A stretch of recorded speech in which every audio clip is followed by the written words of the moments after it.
Hi ha carreteres que connecten pobles i n'hi ha d'altres que connecten silencis. A les terres altes de Terol, entre muntanyes despoblades i barrancs profunds, s'estén una ruta de poc més de 60 quilòmetres que rep un nom senzill i poderós: la Ruta del Silenci. El nom va néixer com una declaració d'intencions, un homenatge al silenci que envolta aquestes carreteres buides, als pobles que resisteixen i al paisatge immens que parla sense paraules. És un trajecte on el temps sembla haver-se aturat, on l'eco del motor es fon amb el vent i on cada corba conta una història. La del despoblament, la del treball dur, la de la natura que torna a ocupar el seu espai. És el contrast entre el rugit de la moto i la quietud que l'envolta. És aprendre a escoltar allò que normalment no escoltem. I és ací on el silenci està ple de vida.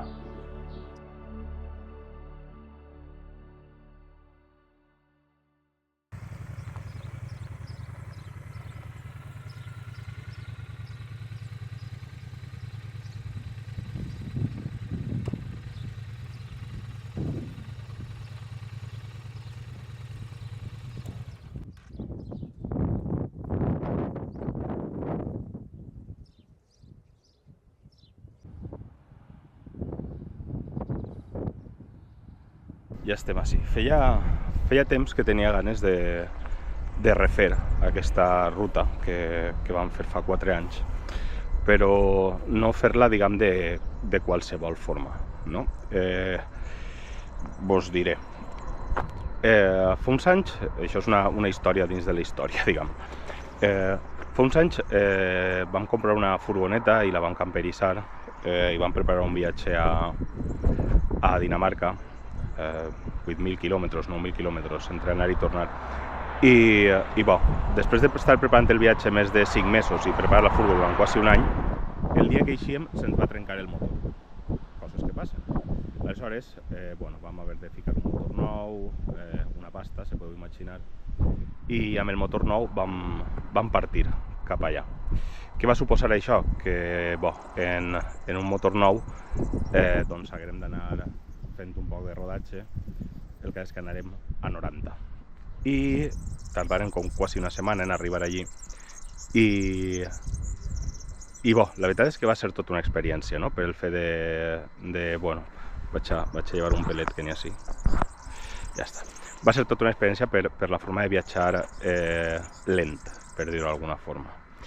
I això és un poc el que em torna a portar així, no? Que a vegades sembla que algunes rutes són checkpoints, no? O checks que fiquem en la nostra llibreta de rutes o en forma de pegatines en la moto. I com us deia en el capítol anterior, totes aquestes rutes i aquestes zones tenien històries, no? I tenien moltes històries no sé, que s'han perdut o que, no ho sé, però tenien moltes històries abans de que algú passara en moto per ací i la fera famosa, o que algú de màrqueting d'una diputació, d'un això, decidirà fer-ho. I això és el que anem a intentar fer avui. Anem a refer la Ruta del Silenci amb la idea de mostrar-vos una sèrie de rutes i una sèrie de coses que de normal no apareixen als blogs de YouTube.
parat ara en l'ermita de Santana, de Ejulve o Ejulve en aragonès. La veritat que este poble és un exemple d'èxode rural. Bueno, com sempre, subtitularé si no s'escolta bé. Allà pel 1910 la gent del poble va moure cap a les ciutats més properes, diguem-ne, que en principi eren Barcelona, Saragossa i València, no? Perquè també, no sé si ho sabíeu, però Ejulve o Ejulve és la porta d'entrada al Maestrazgo, perquè el Maestrazgo arriba fins ací. I si veniu en setembre, més o menys, podeu participar de la melocotonada, la bresquilla, imaginem, seria en València, que des de les finestres de l'Ajuntament es llancen bresquilles de calanda a la gent, així que vingueu les maletes buides per a carregar un poc. També aquest mateix dia la gent fa una processó, no? fins a l'ermita. La veritat és que les vistes d'ací des del poble són molt xules i estic segur que per ací no passa quasi ningú, dels que venen en moto, vull dir.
Així he parat ara perquè volia contar-vos la història de les fàbriques.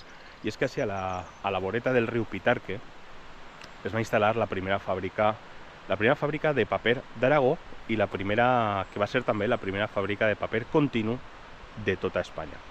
Amb el temps s'hi instal·laren dos fàbriques més que van estar en funcionament fins allà pel 1958.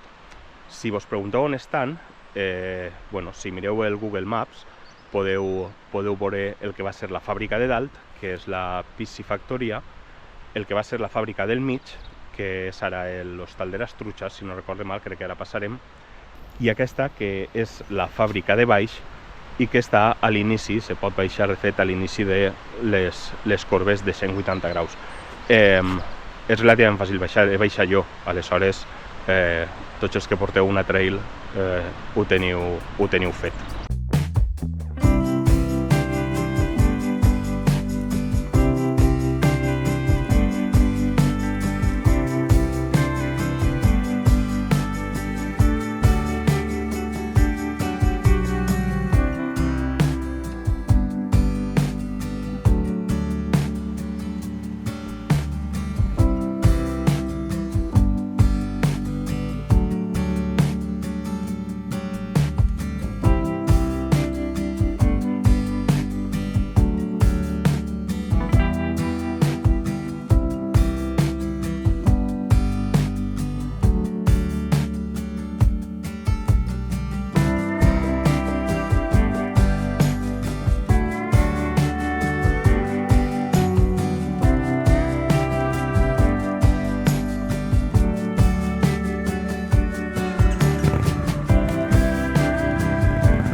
En un moment de la ruta ens desviarem cap a Pitarque i potser digueu Pitarque, los túnels de Pitarque, sí, estan xulos, tal, és bonic i tal, però hem de continuar més amunt per a arribar fins al port de Sant Cristóbal i d'ahir agafar un caminet que gira a l'esquerra que ens portarà fins ací, fins al mirador de la Sarteneja. I així la veritat és que vos puc contar moltes coses. Es veu pitar que hi baix, però pense que la vista parla per si mateixa.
He arribat ara a l'ermita de Sant Bartolomé, que està al poble de Villarluengo. Des d'ací la veritat és que les vistes del poble són espectaculars.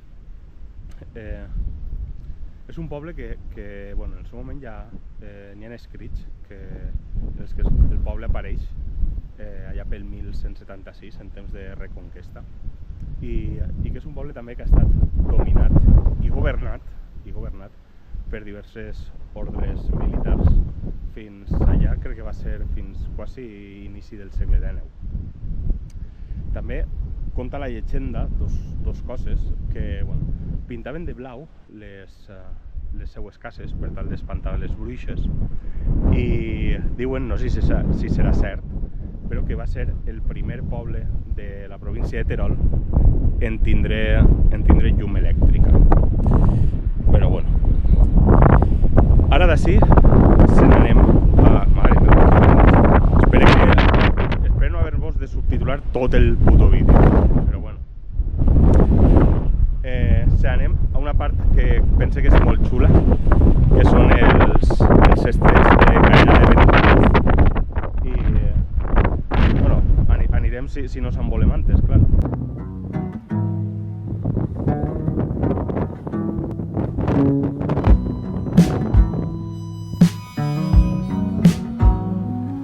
I don't want another lover of a pixelated dream, a barren, burning wasteland where nobody can be seen. I only wanna have you as a river does a creek, drinking up the other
version of myself. I've memorized the dances. I won't ask you for your help, and you don't have to tell me. I know how bad that felt. Only wanna have you pure and singing like a bell.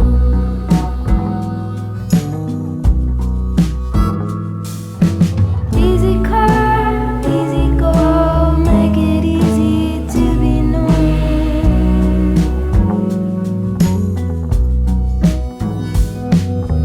Easy come, easy go, make it easy to be known.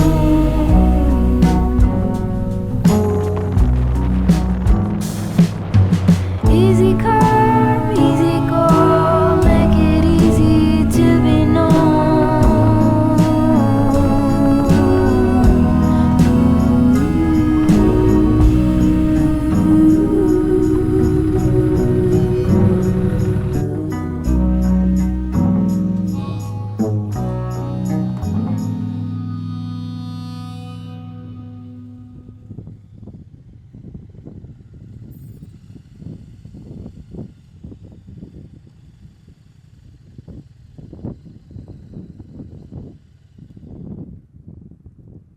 Mirador del castell de Canyada de Benatanduz, lloc tranquil, com podeu veure, super tranquil. Així, justet baix, el riu Canyada. I bo, Canyada de Benatanduz ha sigut un poble que durant la seva història ha passat per molts noms, no? S'ha dit Canyada, la Canyada, i des de 1834 té el nom, ara diguem ja el seu, Canyada de Benatanduz. No he dit res, però així com qui no vol, estem a 1.400 metres i, bo, com podeu veure, el vent continua. Ara sembla que ens està respectant un poc per parlar. I mireu els núvols. Justet van cap on jo, però això ha sigut tot el punyetero dia. Així que crec que vaig a fer un poc de temps així, a que arribi un poc més de solet i continuar, perquè la fi de la ruta la tenim a escassos 6 quilòmetres.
I arribem al final de la ruta.